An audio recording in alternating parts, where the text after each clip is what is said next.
这天西院来了一个陌生人，来人自报家门，正在干活的姚老爹过来一看，欢喜不已。谁呀？姚菊英的大儿子孟旺。人心都是肉长的，姚菊英记得姚老三的好，也记得四凤的好。姚菊英知道娘家也就四凤和姚老爹能让他有所念想。姚老爹看到孟旺很欢喜，到底是亲外孙。四凤盖新房，孟旺过来帮忙，他们表兄妹往后常走动，这关系就又近了。房子有条不紊地盖着，不到1个月，北屋的主体就落成了。转眼就到了上梁起脊那天，姚老爹起了个大早。这天可是顶顶重要的一天，要放鞭炮，要上香敬祖宗，要请族里的长辈们过来喝酒。大梁上还要族里最高辈分的人亲笔写上男丁的名字，这是这里的规矩。四凤对这些规矩持无所谓的态度，姚老爹要如此办，那就如此办，入乡随俗，说的就是这个理儿。鞭炮一响，姚老爹亲手点燃了香烛，带着东宝郑重地磕了3个头。四凤双手抱胸站在一边，看着众人那份兴奋，不由得笑了。他这算是盖起了自己的房子，真好。鞭炮响得正浓的时候，邹志江笑呵呵来了。邹志江送上了大大的红枫，还有一整只猪。这红枫和猪一送，这份热闹被推上了高潮。姚老爹的脸红得透着光，这辈子他也盖了几次房，但是只有这一次他容光满面，让他倍儿觉得精神。四凤沉浸在自己的喜悦中，丝毫没有发现小有河的水小了很多。原先杨老九停船的小码头，如今已经完全露出了水面，河床已经裂开了大口。杨正元很发愁，天天往小有河边跑，看着日渐下降的河水和干涸的河床，眉头紧皱。已经3个月不见一滴雨，庄稼都蔫了。不仅杨正元愁，村民们都愁。地里面庄稼减产，打出来的粮食交了税后所剩无几，怎么够家里人吃？口粮不够咋办？四凤看着这般困境，觉得自己应该做点什么。这一天四凤都没有出门，窝在家里。和生忙着盖房，也没有在意四凤摆弄的东西。一连3天，四凤连新房那儿都没去，一直在家里。终于在第4天，四凤出门了，她直奔杨正元的家。村长伯伯，我想在河边建水车。四凤，你说建啥？村长伯伯，你跟我去我家看看吧，我做了个模型。杨正元跟着四凤去了村东的四凤临时的家，就见院子里放着个奇奇怪怪的东西。这个奇怪的东西让杨正元不知道该怎么形容。四凤，你要弄啥呀？村长伯伯，这就是我说的水车。四凤啊，这是小孩子玩的东西，别捣乱了啊！伯伯正愁着呢。村长伯伯是不是在为没法浇地发愁？我这个水车呀，就是为了解决浇地难的。现在是干旱天，用水车浇地，免了挑水之苦。伯伯，你看。杨正元似乎明白了，又似乎不明白。村长伯伯，这就是小有河，上面的木盆呢，就是咱们的小石渠。咱们建个水车，把小有河的水弄到石渠里，不就能浇地了？哎呀，四凤啊，四凤，你可真是个好孩子呀！咱们杨家岭的地有救了。走走走，跟伯伯去河边看看，在哪建这个水车好。杨正元和四凤沿着小有河足足跑了1下午，终于确定了建水车的地方。方案初步确定，杨正元去找做水车的木匠，四凤回去画图纸，2个人分头行动。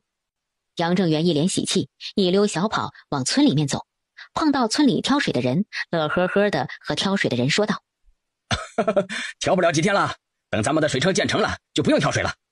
水车？啥水车呀？村长，啥水车？你倒是说清楚啊！四凤修的，四凤为咱们村修的水车。四凤说了，他出钱建水车，大家有力出力，有了水车就能浇地了。挑水的村民都停了下来。四凤掏钱建水车，啥水车？拉水的车？没错，就是四凤掏钱建水车。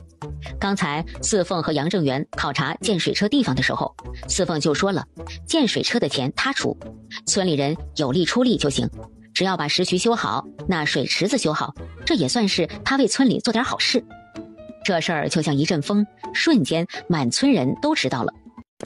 凤啊，你要建水车，拉水的车？是啊，爷爷，挑水浇地那是杯水车薪，把人累得不行，还是解决不了根本。建了水车，让水自动流到地里，不就省事儿了？姚老爹看着四凤画的图纸，他看不明白，他只知道今天盖房的时候，每个人都夸他，说什么四凤要帮着村里建水车，村长都去找木匠了。这会儿看到四凤果然要建水车，姚老爹心里说不出什么滋味。他的腰杆前所未有的直，脸仰得很高。慢慢的，杨家岭建水车的事儿传遍了3里5村，小有和下游的村民也来观看了，有人甚至和3个木匠说好，等杨家岭的水车建好了去他们村。不过事先，杨正元和3个木匠已经说好了，图纸不能外传，那可是四凤的心血，谁要用总得经过四凤同意。四凤建水车那是为他们杨家岭村谋福利，别的村算什么？当有人求到杨正元这儿，杨正元抹不开面子找四凤的时候，四凤轻描淡写的一笑：村长伯伯想怎么办就怎么办，我没意见。日子一天一天过，3个木匠卯足了劲儿干。杨正元带领村民修建水池，修建石渠，杨家岭的村民前所未有的齐心协力，前所未有的团结一心，水车就这么着建成了。水车开始运转那天，西院的房子停工了，所有人都去河边看水车。和生和四凤远远地站着，他们俩没有挤到最前面，因为村民太多了，不仅杨家岭的村民来了，小有和下游的几个村也有很多人来。和生见四凤并没有表现出来多么的喜悦，疑惑地问：你不开心？没有啊，我很开心啊。那你怎么不笑啊？四凤莞尔：高兴就非得表现在脸上吗？我心里高兴就行了。走吧，看看咱们种的棉花，看看咱们什么时候能浇地。伯娘，啥事儿啊？咋了这是？县老爷来了，问水车的事儿。你伯伯说建水车是你的主意，你伯伯让我来找你，快！大老爷，这就是我们村的四凤，姚四凤，水车就是他出钱建的。刚才给大老爷看了图纸，也是四凤画的。水车是你想出来的？是。别害怕，你说说是怎么想出来的？县太爷和颜悦色的和四凤说话，还生怕四凤害怕了。没咋想，就是我在用纺花车时，棉絮老是起毛，弄得我直咳嗽。我就在纺花车上面弄了个竹筒，装了点水，让水滴到棉絮上，这样棉絮毛毛就飞不起来了。然后就想到这法子了。对，大老爷，四凤就是把竹筒绑在了纺花车上，我去看的时候也是一头雾水呀。县太爷大笑起来。被青阳县百姓传得神乎其神的水车，原来就是因为纺花车上绑个竹筒。不过这个小丫头确实聪明。那你怎么想着给村里面建水车呀？爷爷年纪大了，挑水浇地太累，我就和村长伯伯商量了。其实我什么也没做，都是村长伯伯和村里人做的。那钱呢？你拿出了那么多钱建水车，你家人同意吗？四凤仰着脸看着姚老爹，姚老爹腿都软了，眼前这可是县太爷，一县之长啊！同意。姚老爹总算磕磕巴巴说出来了。老人家心怀天下，本官谢过。县太爷双手抱拳，恭敬地给姚老爹行了个礼。姚老爹吓得腿一软，县太爷给他行礼了。县太爷竟然给他行礼了。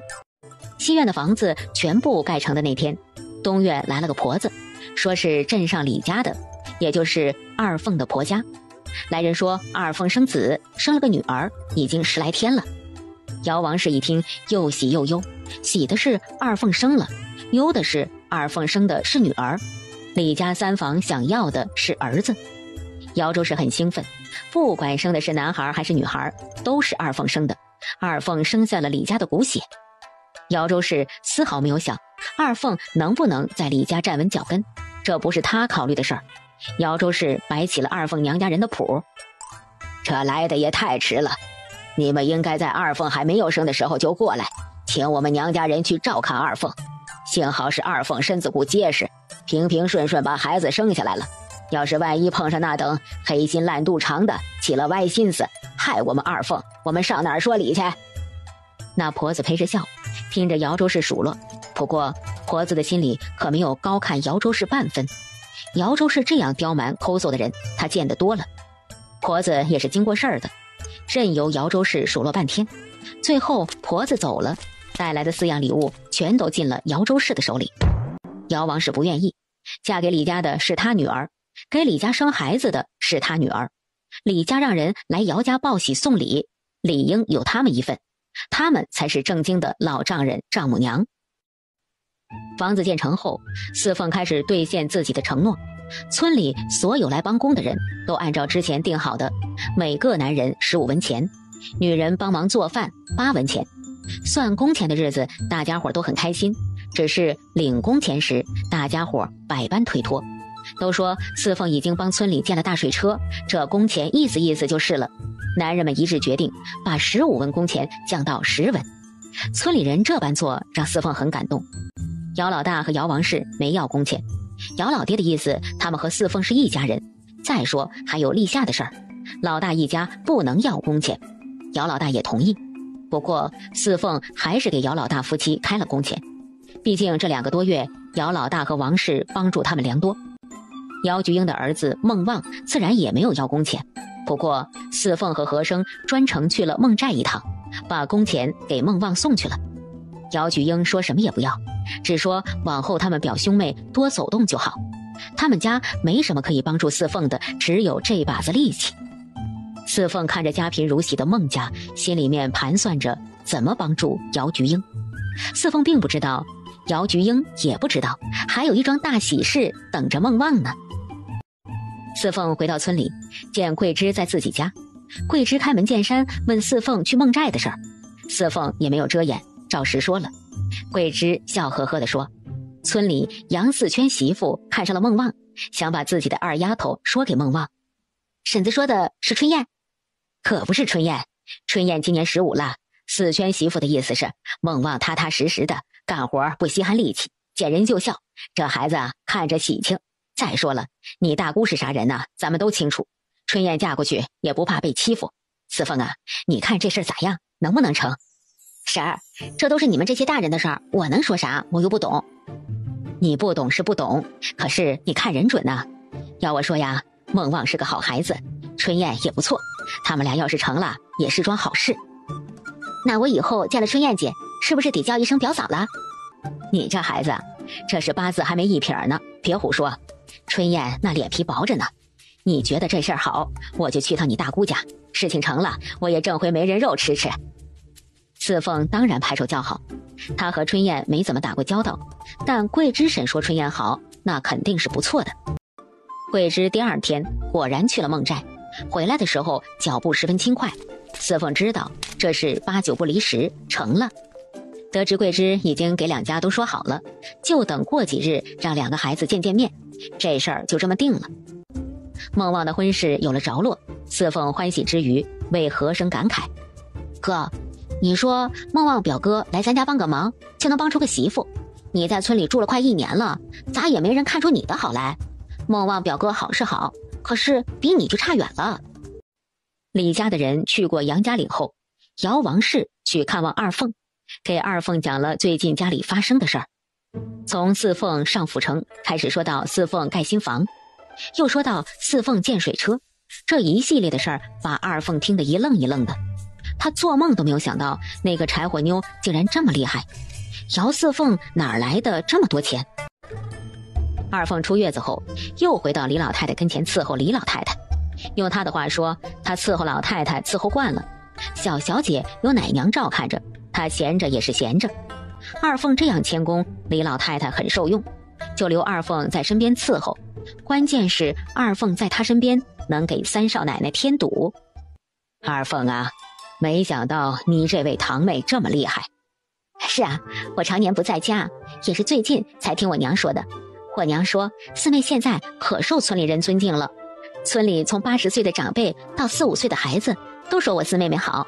我三婶改嫁了，哎，我也是发愁，四妹妹虽然有能耐，但是咱们这里讲究丧母长女不得娶，我四妹妹的婚事啊，将来还不定有多艰难呢。李老太太心里一动，心中有了计较，只是并没有当面和二凤说。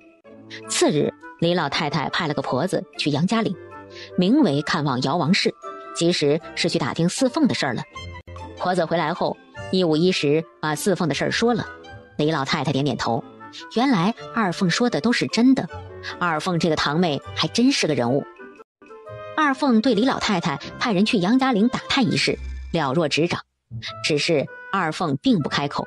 上杆子的买卖不是好买卖，当初李三公子对她示好，要是别的丫鬟早就和李三公子混在一起了。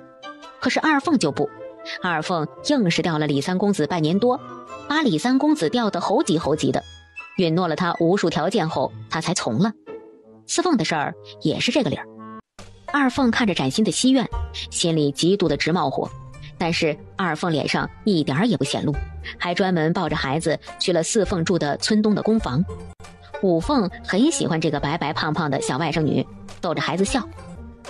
四凤，你真厉害，3间大瓦房哧楞楞起来了，花了不少钱吧？啊，没花多少，也就200多两银子。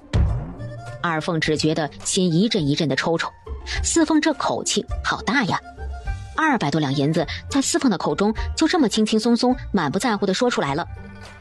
咱们老姚家呀，就属你有出息了，我听说县太爷都夸你呢。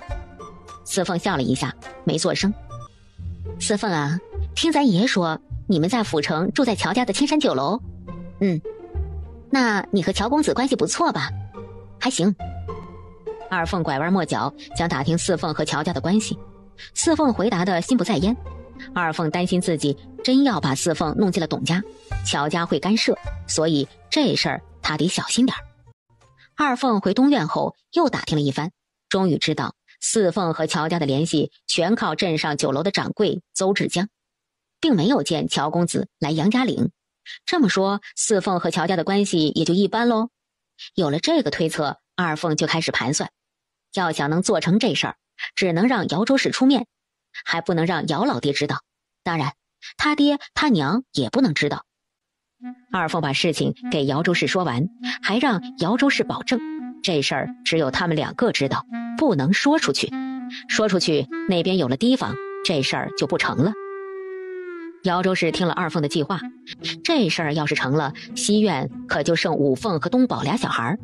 五凤软得跟面条似的，东宝不到6岁，这俩孩子好拿捏。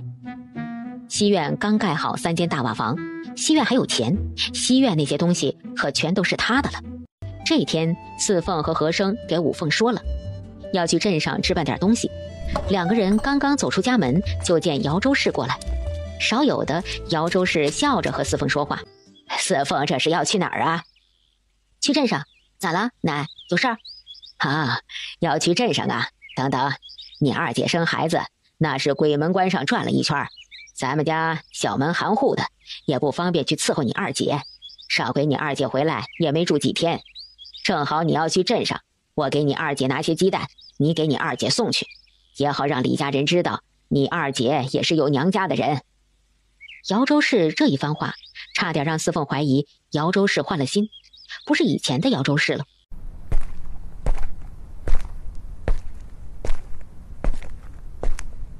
哥，怎么了？想起什么了？和珅收敛了心情，深吸一口气。没什么，我去叫门。是四凤姑娘吗？我们姨奶奶正在哄小小姐睡觉，您随我来。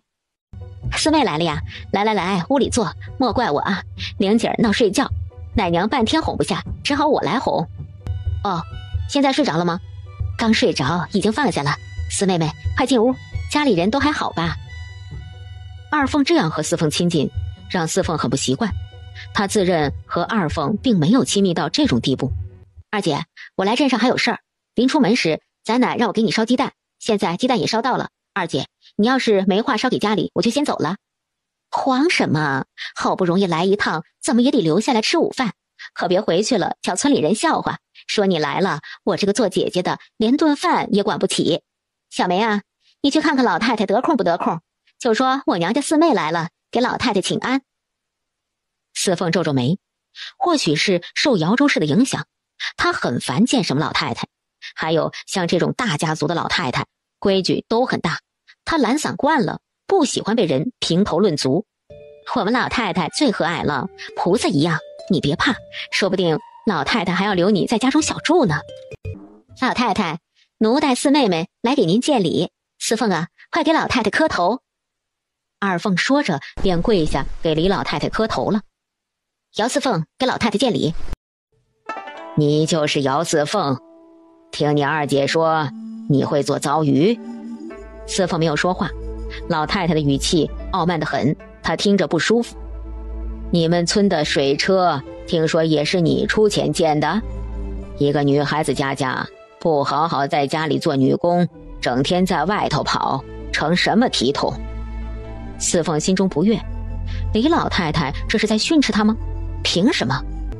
你那糟鱼做得不错，就留下来住2天，给老身做糟鱼吧。你既是二凤的堂妹，也不亏着你，给你2文钱，也省得你回去说李家欺负人。老太太安，您留我住下恐怕不行，我有家，我来镇上还有其他事儿，来李家只是受我祖母托付给二姐送鸡蛋，现在鸡蛋送到，我就不打搅了，告辞。站住！谁让你走了？你眼里有没有长辈？二凤，这就是你说的连县太爷都夸赞的人，无礼粗鄙，真是个没教养的。四凤刚刚走出李老太太的院子，就听身后二凤气喘吁吁地喊着：四妹妹，四妹妹，等等等等！四凤，你回去后不要跟我娘说，我娘要是问起来，你就说我很好，成不？好，我不会乱说的。四凤，你到我院里再坐一会儿，我有些东西麻烦你给我娘捎回去。四凤想说，我还有事儿，你让别人捎吧。可是二凤眼泪汪汪地看着他，他还真拒绝不了。罢了罢了，谁让他吃软不吃硬呢？四凤啊，你好不容易来一趟，咱们姐妹好好聊聊。不了，我确实还有事，我先走了。想聊天，等你哪天回村了，咱们再聊。四凤啊，姐给你说件事，关系到你的终身幸福。四凤微微蹙了蹙眉，关系到她的终身幸福，什么意思啊？咱们这儿啊，讲究师母长女不得娶，就是像你这样的没娘的长女，没人想娶。姐这里呢有门好亲事，他们家不计较这个，说只要你能嫁过去，你当家做主，家里你说了算。五凤东宝他们家也照看，还说聘礼你说了算，你要多少给多少。四凤听二凤这样说，顿时明白了，怪不得二凤千方百计地留下他，原来打的是这个主意啊。哦，有这么好的事儿啊！二凤姐能想到我，姚四凤感激不尽。哎，一笔写不出2个姚字，咱们是亲堂姐妹。我知道以前我有些事儿做得不对，可是那也是咱们姐俩的事儿。这在外面呢，咱们还是一家人。你把丽夏带出去，我这心里啊感激着呢。所以一有好事儿，我就想到你了。这事儿我谁也没说，要是让二叔二婶知道，他们肯定把三凤推出来。我才不想便宜了他们呢，一天天偷奸耍滑，这回还想着霸占你的西院，哼！你怎么了？是不是这些天因为盖房建水车的事儿累着了？要不你在我这里躺一会儿，休息一会儿再走。你放心，我这院子没人来，僻静。你要是嫌吵啊，我把玲姐抱出去，你安安稳稳睡一会儿。不了，我哥还在外面等着我呢，我先走了。四凤按着桌子站起身，勉力地往门口走，头晕得厉害，好奇怪。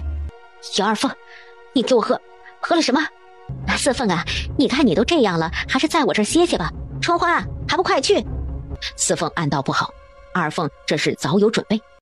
就在这时，院门开了，进来一个口水流的大长的傻子。四凤什么都明白了，什么姐妹情深，什么师母长女，感情这二凤是要把她嫁给傻子啊。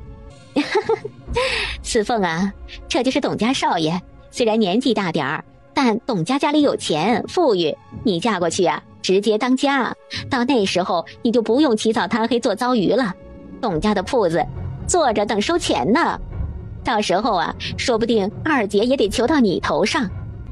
表少爷呀，这就是我四妹妹，看看俊不俊？你呀，好好和我妹妹说说话，哄得我妹妹喜欢了，就给你做娘子。您打我，您打我，我要告诉我娘，打死你，打死你！打死你，打死你！你敢打我，我让我娘把你扔井里。里面怎么了？儿子，天赐，娘在这儿。啊，天赐啊，你咋躺在地上？我的老天爷呀，杀人了，我儿子被杀了，是你杀了我儿子，来人呐！这下贱胚子杀了我儿子，快来人！姑母，天赐被人杀了！来人呐，把天赐扶起来！我就不信了，一个小丫头片子能上天不成？娘，打死他，打死他，把他扔井里！四凤在自己意识完全消失的一瞬间，大声的嘶吼：“哥，和尚，救我！你是姚家人吗？”“是。”“快，出事了，快跟我进来！”和珅大步跟着小丫鬟进了李家，刚走到二门处，就听到四凤的嘶吼。和珅只觉得身体里有什么东西要爆发，他迎着声音来处，几个跳跃就到了二凤的院子前，却见二凤正站在院子外的甬道上。见和珅过来，二凤脸色陡然变了：“大胆，这是李家，来人，快来人，抓贼了！”映入和珅眼帘的被两个婆子抓住的四凤，和珅只觉得头顶上有什么炸开了，还有什么不明白的？和珅抱起四凤就走，刚走不远，就听身后李老太太的声音：“站住！擅闯官宅，伤我家人，你好大的胆子！来人，给我抓住了，送官！”和珅抱着四凤，缓缓转过身，看着李老太太。和珅的眼眸里迸发出的杀意，让李老太太胆寒。这么多年，她只见过一次这样的眼神，那还是5年前在江宁府时，怎么今日又见到了？你5年前，江宁府一次冲号，把朝廷发给士兵的粮饷扣下，虚报、谎报、瞒报是空饷。当时负责发放粮饷的李继德，一听说京城来人，服毒自杀。李老夫人，还记得吗？你怎么知道？你是谁？你是？不可能！李老太太看着身着粗布衣裳的和珅，按着自己的心口，自己安慰自己：不可能，不可能，那人不可能在这里。那人那么高高在上，怎么可能是眼前这个人？那人身份高贵，不可能出现在青山镇，更不可能和姚家扯上关系。对，不可能。他可能只是听说，不怕。来人呐，抓住他！眨眼间，3个下人都躺在了地上，剩下的拿着木棍的下人战战兢兢，不敢再上前。这人怀里抱着一个人，就能把人打得吐血，他们哪敢上前？你们这帮奴才，上去打呀，打死他，打死他，打死他，重赏！敢擅闯官宅，打死他也没事儿，一切由老身顶着。三少奶奶站在远处，看着二门处的混乱，冷笑2声。三少奶奶身边站着的小丫鬟，正是刚才出门领和珅进李家的小丫鬟。少奶奶，怎么办？要去找三公子吗？找什么找？不用找。一会儿派个人去找三公子。等等，还是不用找了。咱们着什么急呀？老太太会让人去找的。你和吴妈把咱的东西收拾收拾，咱们回青阳城住几日。好好珍惜眼前的富贵，过不了多久了。这声音像是从地狱里来的一般，李老太太手脚瞬间冰凉。她听到过这声音，5年前她听到过一次，就是那一次，她的丈夫李继德服毒自杀，江宁府从上至下16个人被索拿进京，整个江宁府被一窝烩了。老天爷，他怎么会在这里？他怎么会和姚四凤有关系？老太太腿一软，晕了过去。和珅抱着四凤一路狂奔，路上不少人指指点点。和珅正跑着，忽然听到有人喊他：“何小哥，你这是？”和珅定睛，原来是刘年仁。刘掌柜，能不能借用驼车去最近的医馆？快上车！刘年仁帮着和珅把四凤放到了驼车上。四凤姑娘这样，不能去医馆，先去我家。伙计，去找安大夫，让安大夫家去。好。和珅稳了稳心神，刘年仁这样做更好，把大夫请到家，就免了四凤被诟病。四凤是2个时辰后才醒过来的，入眼是陌生的环境，还有和珅满是血丝的双眼。可算是醒过来了，醒过来就没事了。四凤姑娘，你觉得怎么样？还有什么地方不对劲儿？四凤姑娘，目下不好移动，先住在这里，我派人回村说一声，今晚就住在这里，过2日再回去。四凤点点头，她现在浑身没劲儿，还疼得不得了，回去肯定会吓到五凤和东宝，在镇上住2天也行。不过邹志江和刘年仁能坐到一起，少见。等邹志江和刘年仁都退了出去，和珅才开口说话：“还疼不疼？疼。这一个字让和珅恨不能把所有的伤痛都自己背了。你和他们打了？打了。是我大意了，我没想到他们会使出这种下三滥的手段。是我大意了，我应该随你一起进李家的，我要是进去了就没这事了。你进去，他们还会想别的法子，既然别人已经盘算好了，迟早会有这一出。我只是不明白，二凤这般算计我，对他有什么好处？和珅冷冷哼了一声，没有出声。这是哪儿？刘家还是酒楼？酒楼。原来刘年人亲自驾车往刘家的饭馆去，在青山酒楼门口正好碰到了邹志江。待邹志江看到躺在和珅怀里的四凤，眼睛瞪得像铜铃。邹志江上前拉着骡马缰绳，把刘年人的驮车拉进了酒楼的后院。和珅抱着四凤直接进了客房。四凤听了和珅的述说，闭了闭眼。我有点不明白，二凤为何要害我？你不用管，邹掌柜会去处理的，李家蹦跶不了多久了。四凤头痛，也不再管这些事儿。你受伤了？没事，睡吧，我守着你。多谢刘掌柜。邹掌柜客气什么呀？四凤与我也不是外人。那是啊。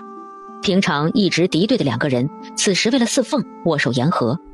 四凤这事李家做得过了，何小哥打了李家人，万一李家要告官，还请邹掌柜前去斡旋呐。还有四凤虽小，但名声不能被李家给毁了。一个女孩子没了名声，往后可不好啊。刘掌柜顾虑的是，我这就去一趟李家。邹志江和刘年人拱手告别，邹志江径直去了李家。邹志江去李家时，李三公子正好在家。听邹志江来是因为四凤的事儿，李三公子暴跳如雷。一个乡下丫头，还劳邹掌柜前来说和，面子还挺大呀。邹掌柜，看在你的面子上，1000两银子。另外，让姚四凤一步一个头，给我母亲磕头认错。还有，我表侄儿看上她了，选个吉日把姚四凤送到董家，这事算完，否则免谈。邹志江皱眉，这个李三公子就是个混混。他邹志江过来，虽然代表不了乔家，但是能代表乔家六公子。乔六公子是什么人，李三公子不会不清楚，可是他还这样胡搅蛮缠，可见是个不清楚的。李家离破败不远了。邹志江回到酒楼后院，见和珅站在院子里。邹掌柜回来了，李家怎么说？邹志江把李三公子的话重复了一遍。邹掌柜，劳烦你再去趟李家，找李家老太太，告诉他，李继德虽然服毒自尽，但李继德手里的账本还没有上交，让他自己掂量。邹志江心惊，和珅怎么知道李家的事儿？5年前，李老太太率领全家回到青山镇老家，说是李家老爷子死在了任上，他们回来定居了。本以为李家好歹也是官绅，李家的子孙应该也是底蕴深厚的，可是没想到李三公子却吊儿郎当，不务正业。对于四凤，邹志江是一定要护着的，即便是得罪李家，他也要护住。邹志江知道，若是公子在，定然和他的想法一样，何况现在还有一个和珅在。邹志江拱手再次走出酒楼后院，一路上邹志江都在思忖和珅说的话。邹志江决定从李家回来立刻给公子写信，虽说李家不值一提，但和珅的身份却值得公子注意。邹志江2访李家，直言拜访李老太太。邹志江这回没有上次那么好说话，把和珅说的话一字不差地转述了。邹志江还没有走出李家，就见李家的管家着急忙慌地去找大夫，说是李老太太病了。四凤一直锻炼，身强体壮，这点迷药奈何不了他，让他恶心的是那药。安大夫的药还是管用的，喝了3服药后，四凤已经完全清醒，身体也有了力气。咱们出来2天了吧？我想回家。好，我去跟邹掌柜说一下。四凤姑娘想回去？我已经没事了，出来2天了，该回去了。那四凤姑娘稍等，邹某请安大夫来再看看，若是可以再抓几副药，四凤姑娘回家照样喝。四凤点点头，她不需要和邹志江客气。邹志江出去请安大夫，安大夫来的时候，刘年人也来了。邹志江、刘年仁、何生三个大男人盯着安大夫诊脉。安大夫搭了一会儿四凤的脉，捻着胡须说：眼神虽然清明，但还是有些体虚气弱呀。老夫再开3副药，吃完就不用再吃了。三个大男人点点头，都松了一口气。安大夫走了，四凤郑重地向邹掌柜和刘年仁道谢。当天的情景他已经听和生说过了，能得刘年仁和邹志江联手相救，他感激不尽。刘爷爷，大恩不言谢，四凤记下了。哎，四凤说的什么话呀？咱们什么关系啊？务必放在心上，回家后好好再养几日啊，听话。四凤点点头，他是个干净利落的人，说话做事都是如此。邹志江备了马车，又准备了一些礼物和补品，刘年仁也送了一些补品。两个掌柜目送四凤的马车远去。邹掌柜，李家那边不会出什么幺蛾子吧？邹志江摇摇头。刘掌柜，请移步酒楼，咱们细谈。回到家，五凤见四凤脸上有伤，吓坏了。姐，你这是怎么了？怎么成了这样？哥，你头上怎么也有伤？谁打你们了？出了什么事？邹掌柜派人来说你们有事，在镇上住2天，是不是你们打架了，受伤了才不敢回来？五凤，先去把这个药煎了，给你姐姐喝。东宝正在外面玩，听小伙伴们说他哥他姐回来了，扔下小伙伴就往家跑。一进门正好听到和生吩咐五凤煎药。煎药？谁病了啊？姐，你的脸。哥，姐，怎么了？咋成了这样？谁打了姐？我找他拼命去。和生把东宝搂在怀里，沉声安慰东宝，好半天才把东宝哄下去。和生命令四凤躺在炕上，不能下炕，四凤只好窝在炕上不动，等着五凤熬药。就在这时，姚周氏踮着小脚来了，老远就喊四凤的名字：四凤啊，四凤，咋才回来呀？鸡蛋给你二姐烧到没有啊？你二姐说啥没有？你这孩子一出去就疯玩，不知道家里人都惦记着。滚！和生冷冰冰的一个字，吓得姚周氏一跳。你个浪荡子，竟敢对我无礼！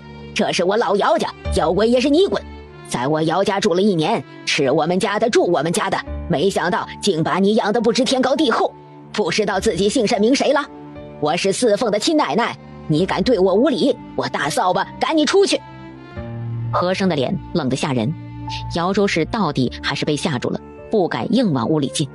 四凤刚刚喝完了药，听到姚周氏这般不顾脸面的在院子里骂，跳下炕，踏拉着鞋出来了。他白吃白住咋了？又没有吃你的喝你的，我花钱我愿意，我就养他一辈子，你管得着吗？你个小死妞，跟你那骚狐狸娘一样不学好，小小年纪就养男人，你。姚周氏和四凤都不知道，就因为四凤那句我就养他一辈子，和生的怨气瞬间烟消云散了。四凤深呼吸2下，闭了闭眼。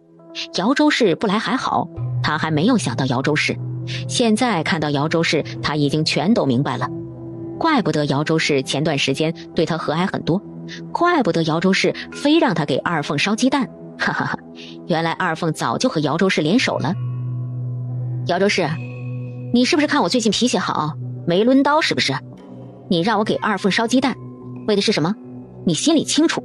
我弄这身伤回来，还没有去找你算账，你倒先来了。好，东宝，去把爷爷喊来，这事儿我先给爷爷说说，爷爷要是办不了，我就去族里告状。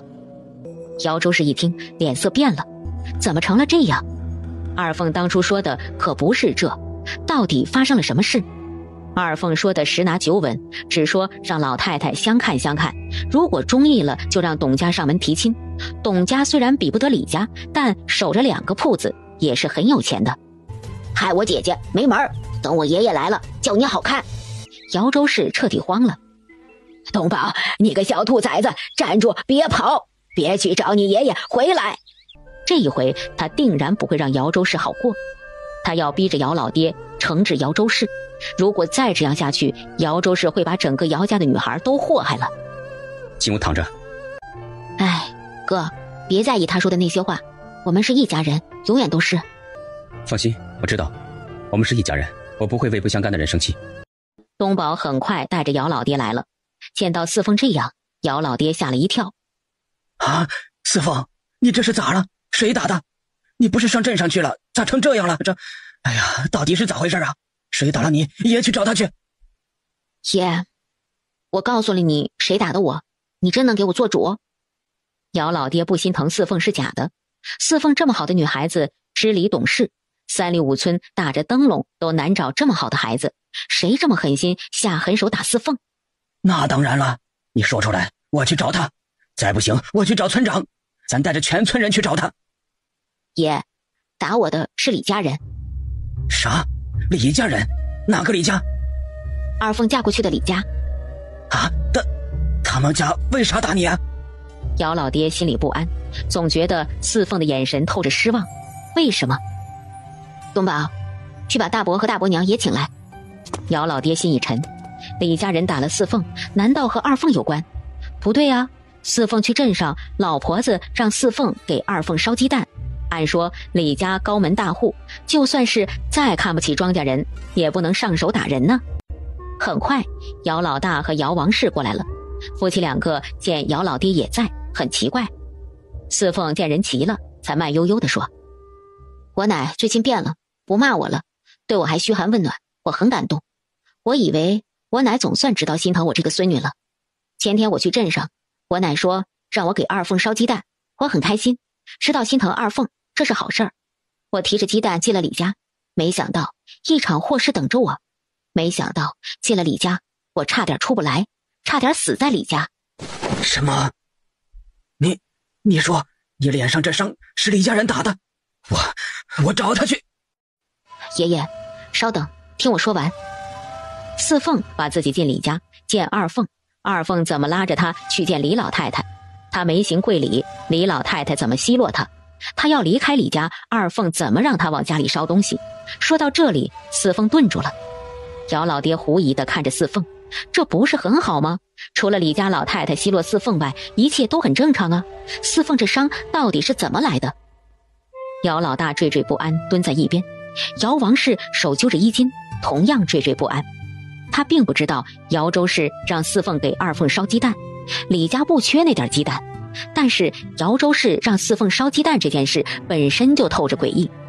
他也是四凤走了之后才知道的。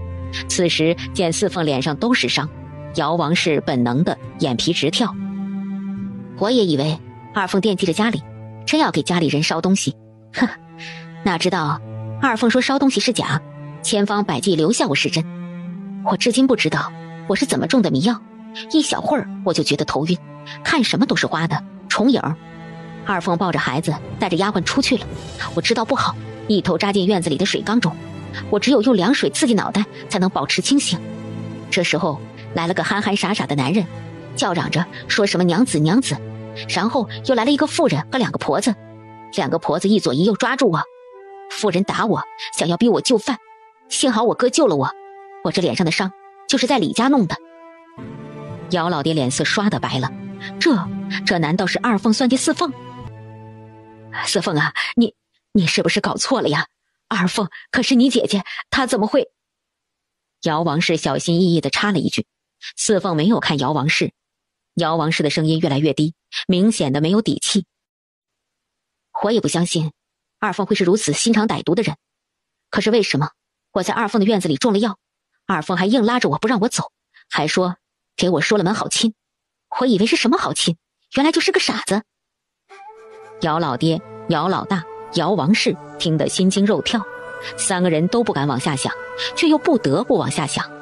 如果不是和珅救了四凤，那四凤岂不是？三人后脊梁发凉，尤其是姚王氏，站都站不稳了。我哥为救我，头上背上挨了几棍子，他的头上现在还有淤青。我们逃出李家，碰到了刘掌柜，刘掌柜给我们找了大夫。这2天我就住在青山酒楼，爷爷不信可以去镇上打听打听。至于二凤为什么要如此，那就要问二凤自己了。我也觉得奇怪，我是二凤的妹妹，就算不是亲妹妹，我爹和大伯可是亲兄弟呀，他为什么要这样害我？邹掌柜打听了，原来是李老太太的侄孙子是个傻子，一直娶不上媳妇，二凤就把主意打到我身上了。大伯娘，你在李家做过帮工，李老太太是不是有个侄孙子是傻子？如果是，那我在二凤院子里见到的傻子，就是李老太太的侄孙了。啊！姚王氏腿一软，瘫在地上。他这一举动，姚老爹、姚老大还有什么不明白的？姚老爹手脚冰凉，二凤算计四凤，要让四凤嫁给傻子。其实如果我不去李家，这事儿也不会发生。可是偏偏我去了李家，而且去李家的理由还不能推脱，是我奉奶奶的命去给二凤送鸡蛋，李家缺那一篮子鸡蛋吗？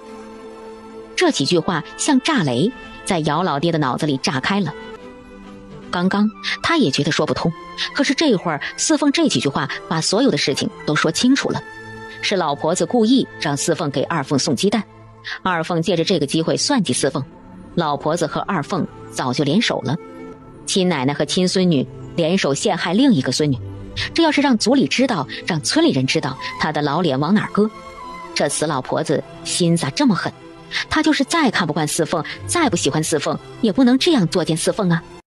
姚老大茫无目的地跟着姚王氏，夫妻两个一前一后来到小友河码头。他爹，这可咋整啊？四凤伤成那样，立下的差事保准没了。二凤啊，这不是害咱们吗？这孩子咋这么没良心呢？夫妻两个相顾无言。杨老九看了姚王氏和姚老大，问了一声：“你俩上船不上啊？”姚王氏看着姚老大，姚老大看着姚王氏，两个人迈不开脚。他们应该去质问二凤，可是质问二凤之后呢？让二凤给四凤赔礼道歉，四凤会原谅吗？二凤算计的可是四凤的终身大事啊！让四凤嫁给傻子，二凤可真想得出来。两个人坐船到了对岸，两个人猛猛的下船后直奔李家。后角门，姚王氏找到了春生未婚妻秀儿的娘。秀儿娘见姚王氏来了，慌忙把姚王氏拉到一边，说了最近李家的情况。姚王氏惊出了浑身的冷汗，在家时听四凤说的轻描淡写，只以为和生轻而易举的救出了四凤，只以为并没有多大事。没想到和生在李家打伤了那么多人，邹掌柜还因为四凤的事亲自来李家，李家现在乱成了一锅粥。姚王氏就拜托秀儿娘去找二凤，他们夫妻需要听听二凤的说辞。过了许久，二凤终于来了。此时的二凤和之前回村时的二凤截然不同，此时的二凤愁容满面，眼下黑青。爹娘，你们怎么来了？二凤啊，你给娘说说，四凤那事儿不是你的主意，对不对？二凤一听有些不耐烦，这几天李家都乱套了，算计四凤的事儿没成，董家那个傻子还被和珅一脚踢上了。大夫说此生不能行人事，老太太的侄媳妇整天哭天喊地的，说要找四凤算账，找不到四凤就找二凤，这主意是二凤出的。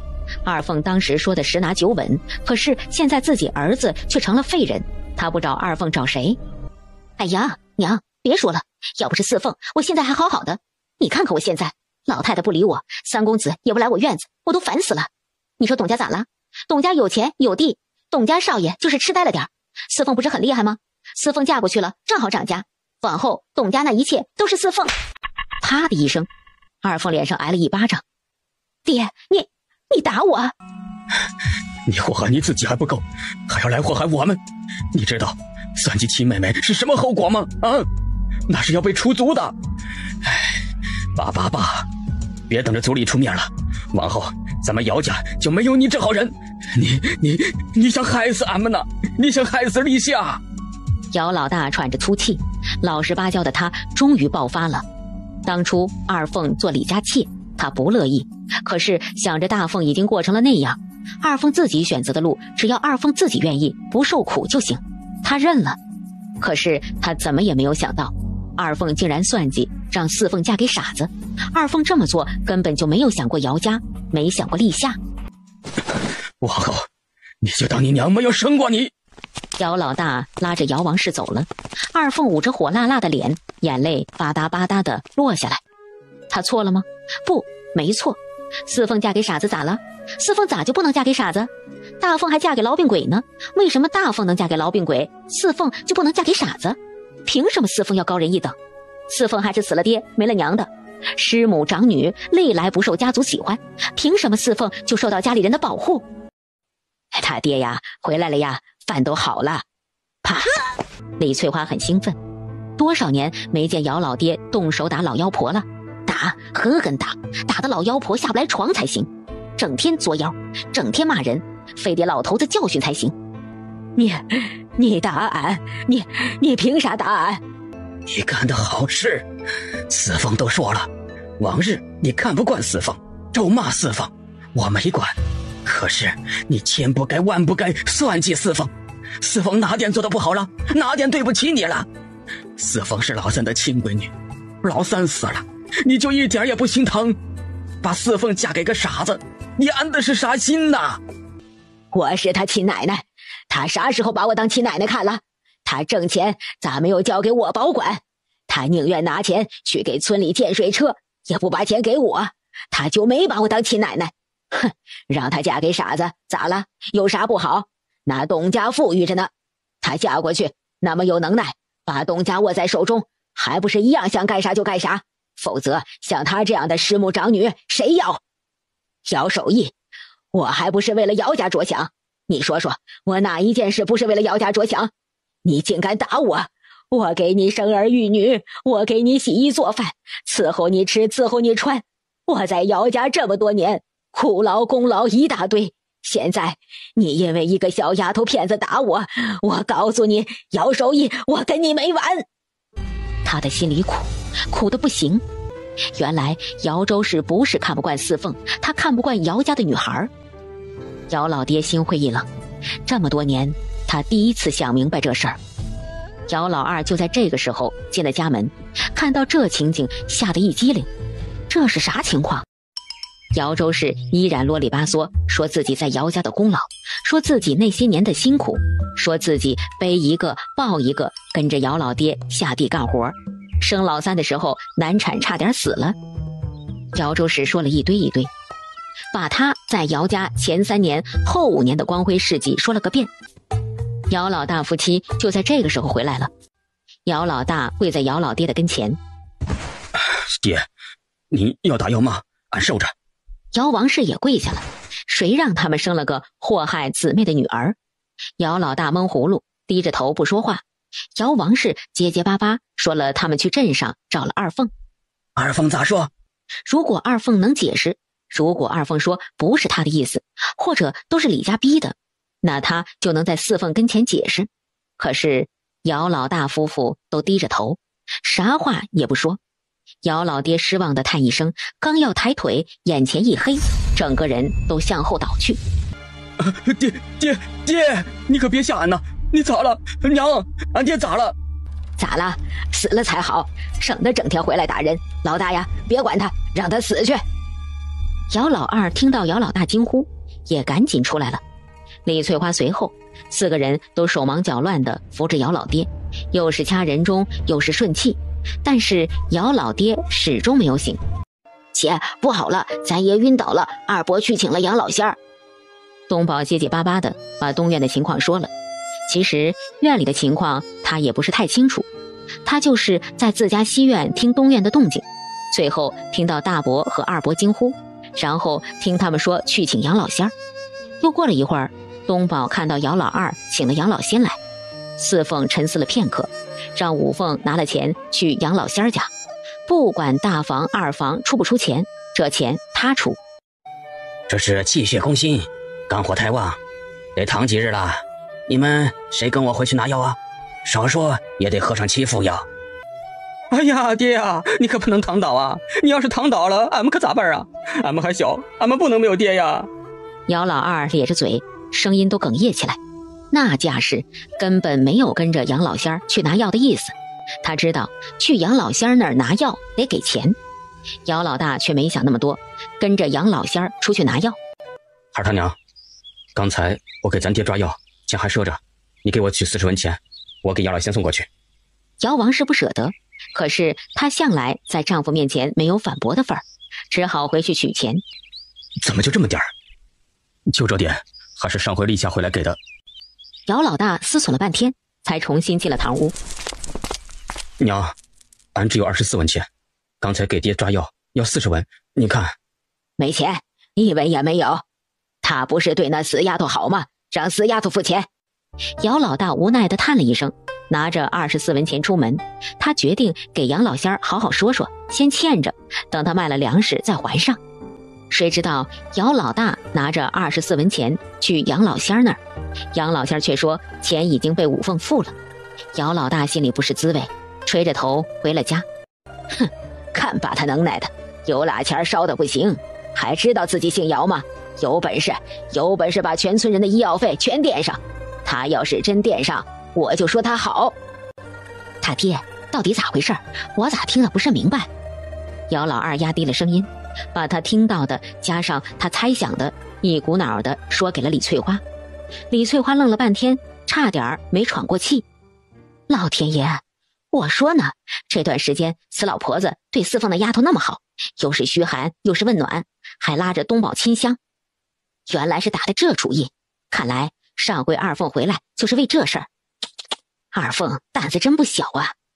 哼，那是，能爬上储子床的丫鬟咋会胆小啊？姚老二颇有些遗憾，他知道的太晚了，他要是早点知道，说不定这事儿就成了。到那时嫁出去的姑娘泼出去的水，西院只剩下五凤和东宝，那还不任由他拿捏。西院3间瓦房，崭新崭新，他们一家正好住进去。看着吧，这事儿啊没完。老头子心软，虽然打了死老太婆，但是老太婆一哭啊，这事儿就算是完了。但那边不行啊，四凤那死丫头可不是省油的灯，指不定还要怎么闹呢。你可别往跟前凑，小心惹祸上身。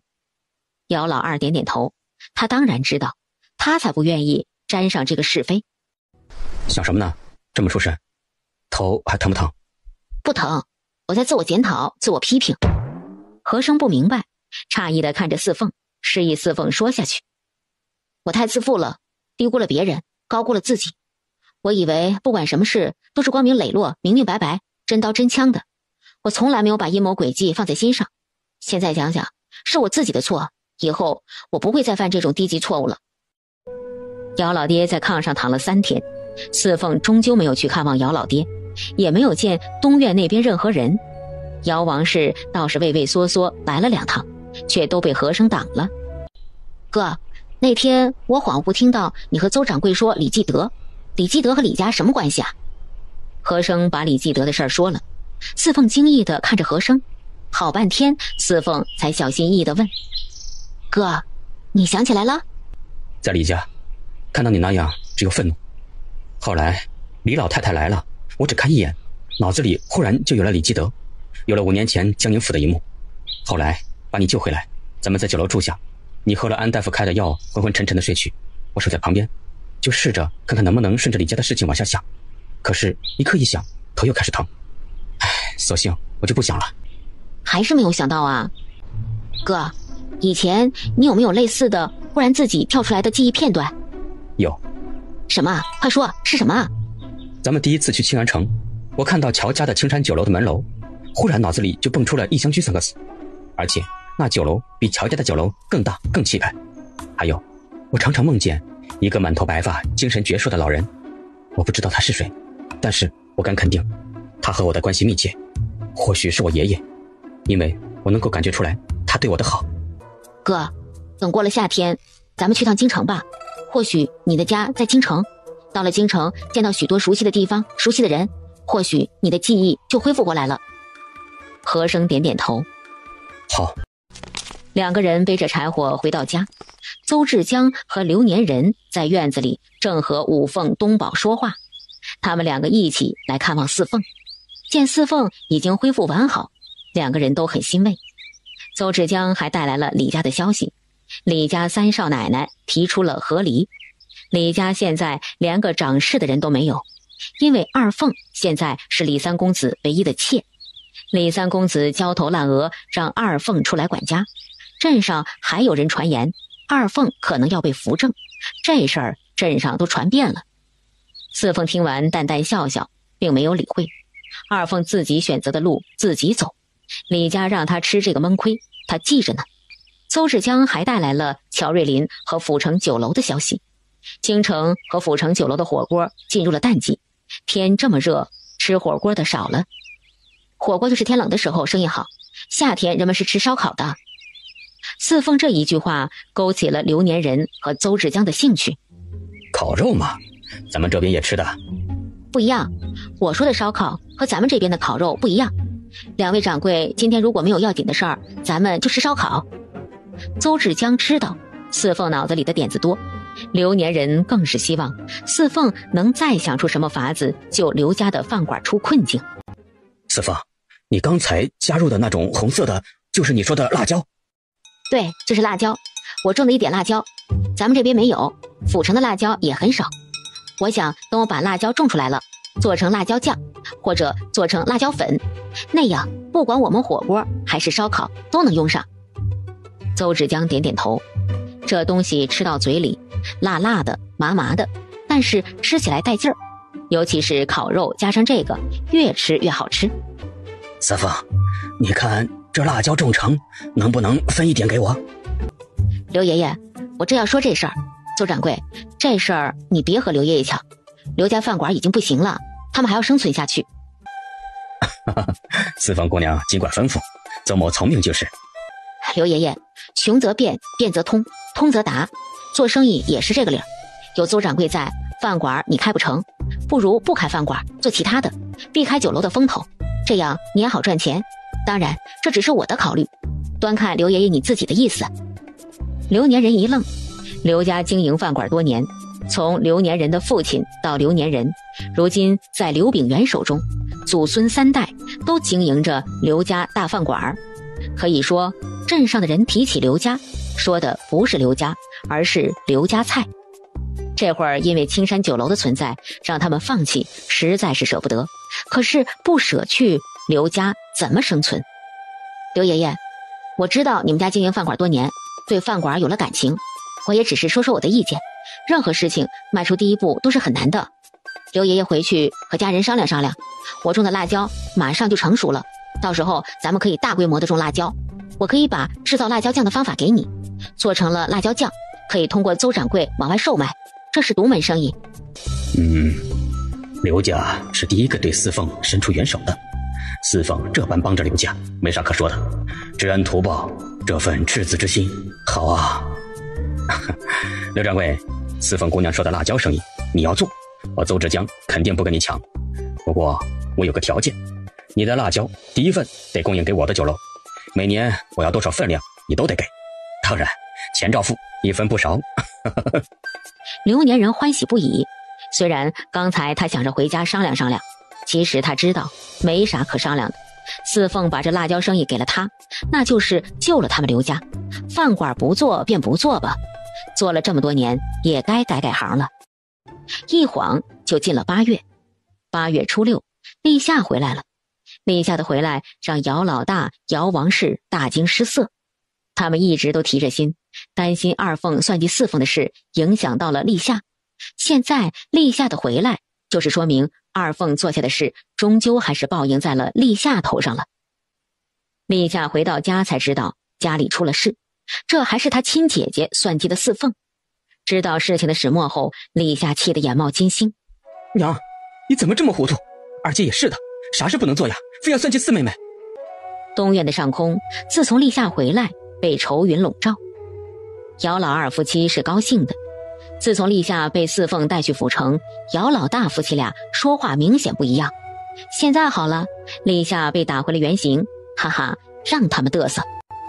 立夏到家的第2天就去了四凤家。二哥，你咋回来了？东宝这句话把立夏问懵了，难道四凤他们不知道他回来？他回来这件事不是四凤的主意？我回来了。二哥回来了呀，坐。在府城还可以吧？酒楼的伙计没有为难你吧？你们相处的如何？立夏心里五味杂陈，四凤这番问话其实很好回答，在府城很好，伙计们相处得很好，没有受欺负，他的工钱也可观。这次回来给爹娘的钱就有2两银子，可是他说不出来。四凤给他打开了一扇门，让他走出杨家岭，走向了更广阔的天地。可是他的亲姐姐却算计四凤，险些让四凤万劫不复。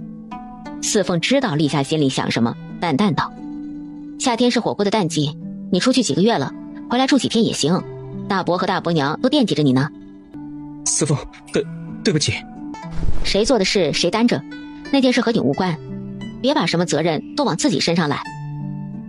记住四凤对你的好，不求你报答，只求你不糊涂。立夏羞愧不已，和声这话就是告诉他，四凤并没有把二凤做的事算在他头上。他回来也不是酒楼不要他了，而是夏天是火锅的淡季，掌柜的让他回来探探亲。四凤咋说呀？姚老爹、姚老大都看着立夏，姚老二就站在西屋门口也看着立夏。姚周氏虽然没有出来，但两个耳朵支棱着，听得很仔细。立夏闷不吭声，转头进了东屋。姚王氏率先哭起来。立夏这样子已经很明白，差事没了，就是因为二凤。立夏的差事没了。姚老二幸灾乐祸地劝姚老大：嗨，大哥，立夏回来也没事，咱不是还有地吗？种地也一样能活人的，咱们祖祖辈辈不都是在地里面刨食，这过得不也是挺好的？立夏把自己闷在屋里，任由姚王氏怎么说都不吭声。立夏闷着头坐在炕上一动不动，这一坐就是一整天。立夏呀，立夏，差事没了就没了，咱们还在家种地啊，你别想不开。姚老二幸灾乐祸地站在院子里，冲着东屋说话，声音拔得老高。哎呀，说1000道1万，还是种地好，谁也不能把咱们的地收回去，靠别人，靠谁都不行，还是老老实实的种地吧。第二天，立夏一早起身出门，姚老大和姚王氏慌得赶紧跟上，生怕立夏想不开。立夏呀，你咋来了？你不是去府城当大厨了？啥时候回来的？走，家去。立夏不说话，跟着二凤进了李家。姚老大、姚王氏也跟着进了李家。娘，老太太给孩子取名玲姐儿，说这个灵字好，有灵气。立夏呀，你觉得咋样？玲姐儿，这是你二舅舅，看看二舅舅。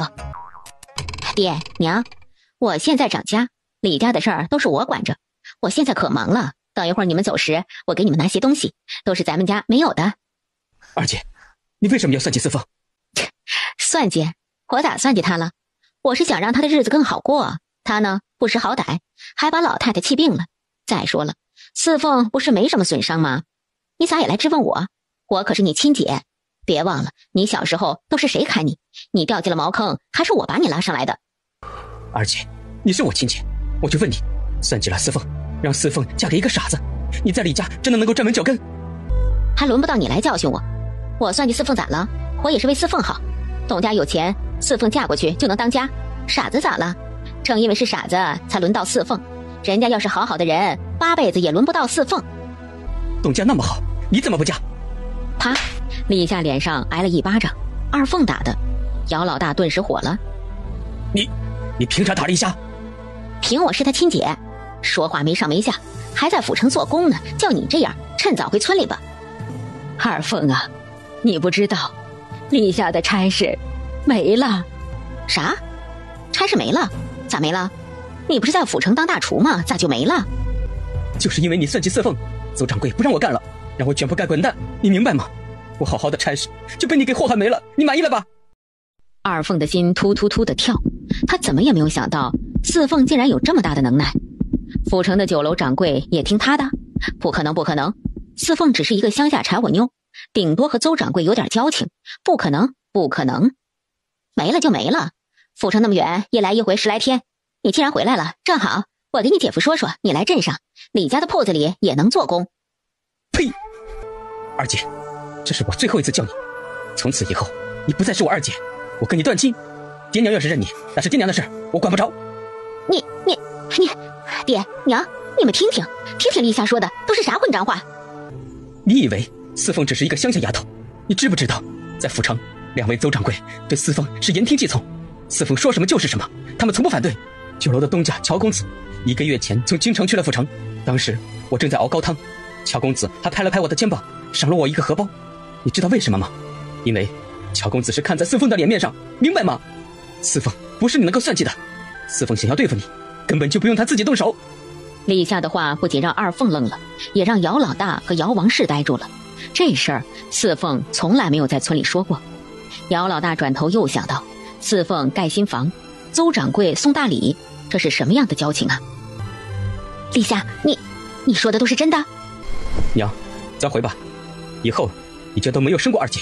等再过2年，我挣了足够的钱，我就把大姐和栓子接过来，我会挣钱，好好的孝敬你和俺爹。李家，你们不要再来了，你们也不要再和他来往。二凤怔怔地看着爹娘和弟弟3个人离开，半天没出声。姚二凤一下子从掌管李家，在李家当家做主的喜悦中清醒，联想到邹掌柜来过之后，老太太就病了，老太太还骂他是祸害，说李家明明好好的，就因为他挑拨算计四凤，李家马上就要面临灭顶之灾。是真的吗？姚四凤真有那么大能耐，能让李家垮掉？二凤打了个哆嗦，看看奶娘怀里呀呀呀的灵姐儿，心中有了计较。你不带走，我可以送，趁着现在管家多给家里送几次东西，吃人的嘴短，拿人的手短，想要和他断亲门儿都没有。她还是姚家的女儿，一旦李家出了事，她就回姚家，谁也不能不让她回。坐船回村的途中，立夏才说了四凤说过的话。姚老大夫妻听说立夏的差事没有丢，都松了一口气。往后俺们就当只生了3个孩子，二凤随他便，好好的正头娘子不做，去给人家做妾已经够丢人了，现在还算计堂妹，害得立夏差点丢了差事。他娘，你别不忍心，这都是他自己造的孽。姚王氏又掉起了眼泪，不管怎样，二凤也是他10月怀胎生下来的，他怎么能不心疼不难过？立夏在村里住了10天，10天后四凤和生去镇上，回来后带来了邹志江的话，让立夏收拾收拾赶紧走。立夏简单收拾了行李，给家人告别后，先坐船去镇上，从镇上去府城。四凤啊，哎呦，五凤也来了，快进来。